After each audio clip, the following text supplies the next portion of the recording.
Hello, friends. I'm your host, Dave Layton, and welcome to Signs of Our Time, discovering America's heritage, one sign at a time. This podcast is designed to provide the story behind the story found on America's roadside historical signs. The American Civil War was a terrible time of testing of our nation. It is one thing to be threatened from without. That often serves to bring a nation together in an effort of preservation. But this threat was from within, and as one writer described it, it pitted brother against brother. The effects of this war are still seen and felt today. Even with the surrender of the Southern Army at the Appomattox Courthouse in 1865, there would be a long period of reconstruction and national healing. It would take effort from both sides to bring about peace and reunification. No one knew this more than the General of the Army of Northern Virginia, Robert E. Lee. Shortly following the surrender, many Southern troops returned to their families and an uncertain future. Many found homes and their way of life destroyed. Robert E. Lee also faced an uncertain future. Some called for his arrest and imprisonment, but our national leadership wisely knew that this would make reunification of our nation almost impossible.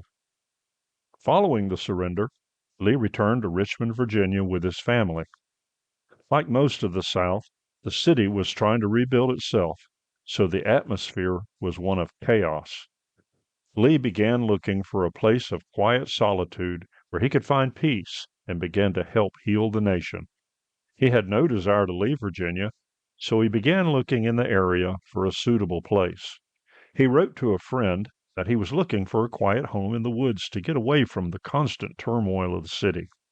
A friend of the family, Mrs. Elizabeth Randolph Cock, invited General Lee and his family to live on her farm in Powatan County. The property was called Derwent.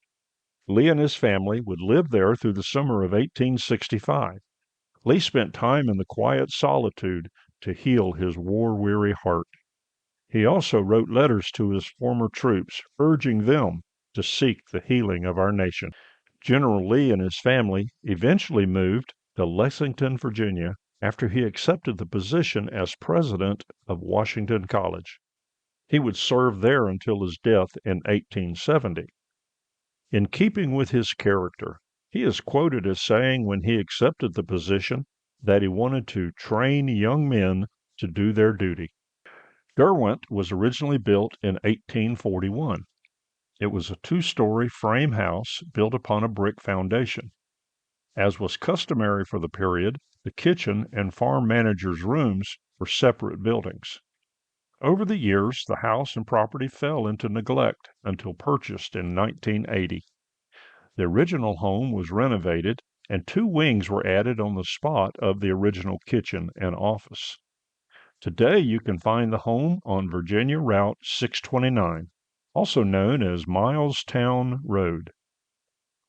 I had the opportunity several years ago to visit this beautiful spot. Our daughter and her family lived not far from Derwent. We decided to take a tour of the property. Derwent takes its name from the old Celtic word with two meanings. One is clear water. The other is a valley thick with oaks. The second meaning of the word is a perfect description of the property. As we turned down a quiet country road lined with beautiful oak trees and fields, I soon had the feeling of journeying back into history. I almost expected to come upon General Lee riding his trusted horse, Traveler.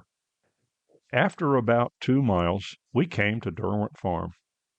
I don't know what I expected, but I was not disappointed. Unfortunately, the owners were not home, so we did not get a chance to see the inside. But the exterior was well laid out and bright in the afternoon Virginia sun. Like General Lee, I felt a profound sense of peace as I viewed the property around the home. It had a spectacular view of the fields and the surrounding woods. Again, I could imagine General Lee sitting on the porch in the quiet of the evening, enjoying the sunset. It truly would be tonic for his soul. If you're ever in the area, I encourage you to take time to visit this historic home. I think you too will experience the calming peace of this beautiful home and countryside. Well, friends, there you have it. A story behind the story from America's historical signs and markers. I hope you enjoyed this episode. I invite you to subscribe and continue listening as we bring more episodes about the rich heritage of our great nation. Please share this podcast with others. If you have interesting stories about historical signs and markers, email me at americanhistoricalmarkers@gmail.com. That's americanhistoricalmarkers@gmail.com. Maybe your story behind the story will be featured. Well, I'm your host, Dave Layton, and thank you for listening and safe travels.